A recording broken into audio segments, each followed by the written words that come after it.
નમસ્કાર મિત્રો, સ્વાગત છે તમારું ગીતાસ ટેસ્ટી કિચનમાં। આજે આપણે બનાવીશું બિસ્કિટ જેવી એકદમ ખસ્તા અને સ્વાદિષ્ટ મસાલા ભાખરી। તો ચાલો ફટાફટથી બનાવવાનું શરૂ કરીએ। સૌથી પહેલા આપણે એક મિક્સિંગ બાઉલ લઈશું। હવે આપણે તેમાં 1 કપ રોટલીનો લોટ નાખીશું। હવે આપણે તેમાં 1 કપ કરકરો ભાખરીનો લોટ ઉમેરીશું। હવે આપણે તેમાં મસાલા ઉમેરીશું। હવે આપણે તેમાં ઉમેરીશું 5 ચમચી હળદર, 1 ચમચી ધાણા જીરું પાવડર, 1 ચમચી લાલ મરચું પાવડર, 5 ચમચી હિંગ, અડધી ચમચી અજમો જેને આપણે હાથથી મસળીને નાખીશું, અડધી ચમચી જીરું, સ્વાદ મુજબ મીઠું, 1 ચમચી કસ્તુરી મેથી અને મોણ માટે 2 મોટી ચમચી તેલ। હવે આપણે આ બધી જ વસ્તુઓને હાથેથી સરસ રીતે મિક્સ કરી લઈશું।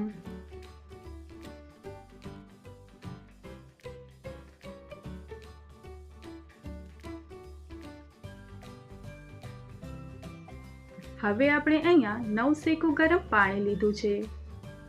હવે થોડું થોડું પાણી ઉમેરીને અહીંયા આપણે એકદમ કડક લોટ બાંધી લેવાનો છે।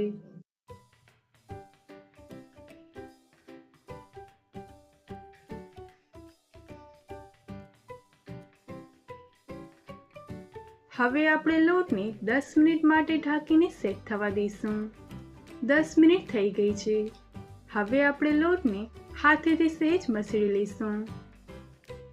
અહીંયા મેં ભાખરી બનાવવાની 2 રીતો તમારી સાથે શેર કરી છે।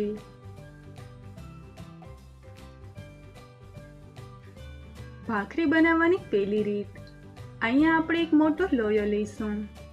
હવે આપણે તેની મોટી રોટલી વણી લઈશું।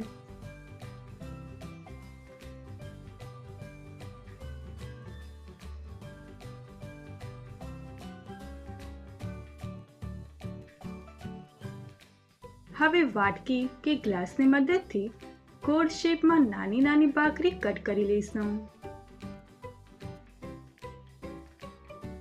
તો જુઓ, આપણી સરસ નાની ભાખરી બનીને તૈયાર છે।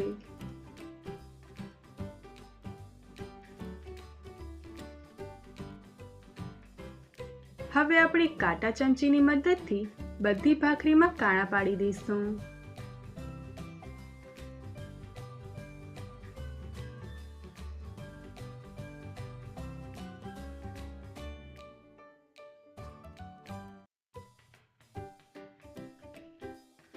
ભાખરી બનાવવાની બીજી રીત, અહીંયા તમે નાના લોયા બનાવીને એક એક કરીને પણ ભાખરીને વણી શકો છો। હવે આપણે એક એક કરીને બધી જ ભાખરીને વણી લઈશું।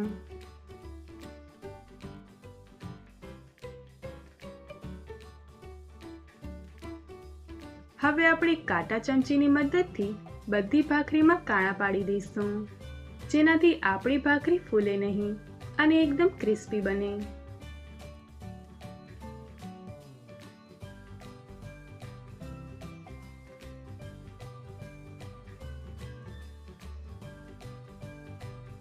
હવે આપણે ગેસ ચાલુ કરીને તવીને ગરમ કરવા માટે મૂકી દઈશું।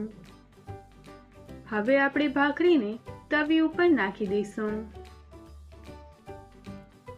અહીંયા આપણે ભાખરીને બંને બાજુથી શેકી લેવાની છે।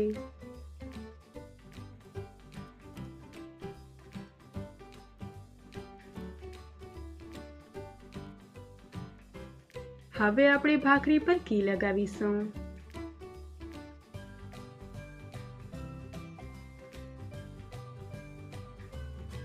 હવે કપડા કે તવેતા વડે દબાવીને ધીમાથી મધ્યમ તાપે બંને બાજુથી ગોલ્ડન બ્રાઉન થાય ત્યાં સુધી આપણે ભાખરીને શેકી લઈશું।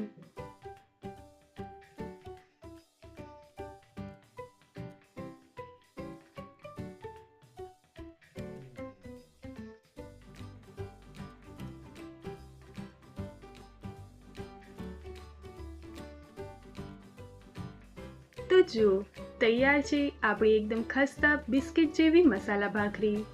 આવી જ રીતે આપણે બધી જ ભાખરીને બનાવીને તૈયાર કરી લઈશું। આ ભાખરીને તમે ગરમા ગરમ ચા સાથે કે સાંજના નાસ્તામાં એન્જોય કરી શકો છો.